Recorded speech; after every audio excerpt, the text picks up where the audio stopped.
કડા ગામમાં બિરાજમાન સિદ્ધેશ્વરી માતાના ઇતિહાસ વિશે। મિત્રો, સિદ્ધેશ્વરી માતા સિંધ પ્રદેશમાં સિકોતર માતાના નામે પ્રખ્યાત હતા। સિંધ પ્રદેશનો રાજા હમીર સુમરો જેઓ મુસલમાન હતા અને તેમની પત્ની કકુ જેઓ માતાજીના પરમ ભક્ત હોવાથી માતાજી તેમની સાથે સાક્ષાત વાતો કરતા। એટલું જ નહીં, હમીર કકુની ભક્તિથી પ્રસન્ન થઈને માતાજી હમીર કકુની 150 ભેંસોની રખેવાળી જાતે કરતા હતા।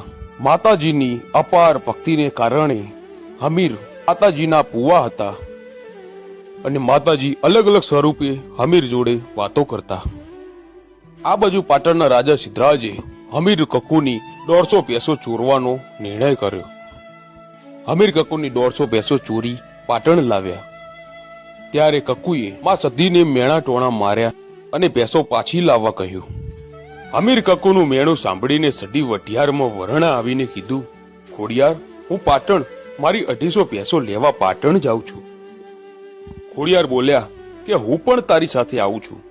એટલે સધીએ ખોડિયારને કીધું કે ના, હું એકલી જ પહોંચી વળીશ અને રાતના 12 વાગ્યે સધી પાટણના દરવાજે ઉતરી। સિદ્ધરાજ રાજાને ખબર હતી કે સધી તેની ભેંસો લેવા ચોક્કસ આવશે, એટલે સિદ્ધરાજ રાજાએ પાટણના પીરોની દરવાજા પર પીરાઈ ગોઠવી હતી, કેમ કે સધી ભેંસો લેવા આવે તો પાટણમાં ન આવી શકે। એટલે સધી પાટણના દરવાજા બાજુ વળી એટલે પીરોએ રોકી અને કહ્યું કે બોન ક્યાં જાય છે? આ દરવાજા પર અમારી ચોકી છે, તમને પાટણની અંદર નહીં જવા દઈએ।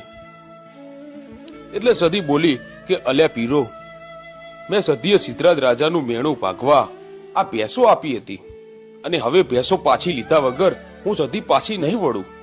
આ પાટણના પીર સમજી ગયા કે સધી ભેંસો લીધા વગર પાછી વળશે નહીં। એટલે પીરોએ વચ્ચેનો રસ્તો કાઢ્યો અને સધીને કહ્યું કે સધી, તું તારું સત બતાવે અને અમે પીરો જેમ કહીએ તેમ કરે તો પાટણના દરવાજા અંદર જવા દઈએ। એટલે સધી બોલ્યા કે તમારે કેવા પારખા લેવા છે? એટલે પાટણના પીર બોલ્યા કે સધી, અમે તને એક સૂતરનો દોરો આપીએ, આ સૂતરના દોરાને 2 ઝાડ સાથે બાંધી હિંચકા ઝૂલી બતાવે તો અમે તને પાટણમાં જવા દઈએ। એટલે સધી બોલ્યા કે અલ્યા પીરો, લાવો તમારો સૂતરનો દોરો, હું સિંધમાંથી આવી છું પણ ગુજરાતમાં ખેલીને ના જાઉં, ઠીક પડે મારા અવતારને। સધીએ સૂતરનો દોરો બાંધી ઝાડ સાથે બાંધીને હિંચકા ઝૂલવા માંડી। સધી હિંચકા ઝૂલતી ઝૂલતી આકાશમાં ઉડવા માંડી અને સધીએ આ પાટણના પીરોને કહ્યું કે અલ્યા પીરો, તમારા પાટણના જેટલા પીરો હોય એની પીરાઈ મૂકો। જો આ બધા પીરોને કૂદીને પાટણમાં ના ઉતરું તો હું 12 ભવની બારવટી નહીં। સદીએ એક કૂદકો માર્યો, પાટણની રાણકી વાવે આવીને ઉતરી। બીજો કૂદકે સિદ્ધરાજ રાજાના મહેલમાં પહેળો માંડ્યો। પાટણના પીરોને પછડાટ આપીને સદી સિદ્ધરાજ રાજાના મહેલમાં આવી। મહેલમાં આવીને સદીએ રાણીવાસમાં ધૂણાપો મૂક્યો। રાણીવાસમાંથી રાણીઓ અને દાસીઓ ધૂણતી ધૂણતી બહાર આવી। રાજમહેલમાં હોહો મચી ગયો। પછી સદીએ કહ્યું કે સિદ્ધરાજ, હું મારી ભેંસો લેવા માટે સિદ્ધની સદી આવી છું। સિદ્ધરાજ સમય પારખીને સદીના પગમાં પડી ગયો અને સિદ્ધરાજે સદીને કહ્યું કે તમે ભેંસો લઈ જાઓ, પણ હું સિદ્ધરાજ રાજા તમને અમારા પાટણમાં બેસાડવા માંગુ છું। એટલે સદી બોલી કે સિદ્ધરાજ રાજા, હું મારા હમીરને 250 ભેંસો આપીને પાછી પાટણમાં આવું છું। અને સદી ભેંસો લઈને સિંધમાં આવી। સદીએ હમીરને ભેંસો આપી કહ્યું કે હમીર, તારું અને કકુનું મેણું મને વહમું લાગ્યું છે। આજથી હું સિંધ મલક મૂકીને ગુજરાતના પાટણ જાઉં છું। આજથી તમારા ને મારા સદીના છેલ્લા રામ રામ। સિંધ મલક મૂકી રિસાઈને પાટણ આવી અને સિદ્ધરાજ રાજાને સપનામાં ઉતરી અને કહ્યું કે રાજા, હું સધી આવી છું, સવારે મને વાગતા ઢોલે પાટણની રાણકી વાવે બેસાડજો। તું મને રાણકી વાવે બેસાડ, પછી હું જગતમાં તારું નામ સોના રૂપાના આંકડે ના પાડી દઉં તો મારું નામ સિંધ મલકની સધી નહીં, જા। સધી માતા પાટણની રાણકી વાવે બેઠા। ત્યારબાદ કડા ગામના વીરભણ રાવલને ખબર પડી કે સધી સિંધમાંથી રિસાઈને પાટણ રાણકી વાવે બેઠી છે। એટલે વીરભણ રાવલ સધીને પોતાના ગામ લઈ જવા માટે રાણકી વાવે આવ્યા। વીરભણ રાવલે 2 મહિના સુધી રાણકી વાવે સધી માતાની એક પગે ભક્તિ કરી। 2 મહિના પછી સધી જાગી એટલે વીરભણ રાવલે કહ્યું કે સદી, હું તમને મારા ગામ લઈ જવા માંગુ છું.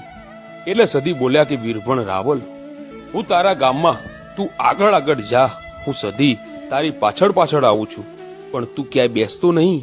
જો તું રસ્તામાં બેસીશ તો હું ત્યાંથી આગળ નહીં વધું.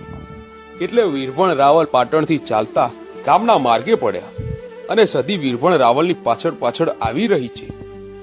આમ કરતા કરતા કડા ગામ આવ્યું. વીરભણ રાવલે વિચાર કર્યો કે અહીં એકાદી સલમ પી અને આગળ વધુ. આ વીરભણ રાવલ એક સુકાઈ ગયેલ રાયણના ટેકે ઉભા હતા. સલમ સળગાવી 2-3 દમ માર્યા.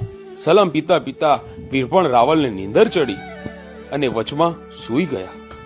આંખ મીચાઈ ગઈ. વીરભણ રાવલ કડા ગામના પાદરે રાયણના નીચે સૂતા હતા અને આકાશવાણી થઈ કે વીરભણ, હું સદી અહીંથી આગળ તારા ગામ સુધી નહીં આવું. એટલે સદીએ કડા ગામના સૂકી રાયણના ઝાડ નીચે આસન વાળ્યું. વીરભણને નક્કી થઈ ગયું કે સદી હવે મારા ગામમાં આવશે નહીં. એટલે વીરભણ રાવલ સદીને સૂકા રાયણના થાળે બેસાડીને તેના ગામના માર્ગે પડ્યો. પણ વીરભણ રાવલ રોજ કડા ગામના રાયણની ઝાડ નીચે સદી માતાની પૂજા કરવા આવતો. એટલે આ વાત કડા ગામના મુખીને મગજમાં બેઠી. એટલે મુખીએ વીરભણ રાવલને કહ્યું કે રાવલ, જો તમે સાચું કહેતા હોય કે મારી એક વાત સાંભળો. હું ગામનો મુખી છું અને મારી ઉંમર 50 વર્ષની છે. મારે કોઈ વસ્તાર નથી. જો તારી સદી પાટણથી અહીં કડા ગામ આવી હોય, તારી સદી માતાને કહો કે મને દીકરો આપે. આ મુખીએ કહ્યું. ત્યાં સદી માતા વીરભણ રાવલને 16 કડાએ ધૂણવા ઉતરી અને કીધું કે મુખી, આજથી 9 મહિના અને 13 દિવસે તારી બૈરીને એક દીકરો આપું તો માનજે કે વીરભણ રાવલને સદી બોલી હતી. એટલે મુખીએ કહ્યું કે જો સદી તું મને 50 વર્ષના મુખીને દીકરો જ આપવા બેઠી હોત, કંઈક પતિત આપતી જાજે. એટલે સદી ફરીથી વાકોટો કરીને બોલી કે મુખી, આ સુકાઈ ગયેલ રાણીને કાલે સવારે લીલા 3 ફણકા ના ફૂટે તો માનજે કે હું સદી બોલ્યા પછી બીજું નહીં બોલું. મિત્રો, બીજા દિવસે સૂકી રાણ લીલી થઈ ગઈ. સદી માતા સિંધમાંથી પાટણ રાણકી વાવે આવે અને રાણકી વાવથી ગુજરાત ભરમાં નીકળી અને ગુજરાત ભરમાં સદીએ ડંકો વગાડ્યો, ઘણી ખમ્મા મારી માતા રાણી સદીને.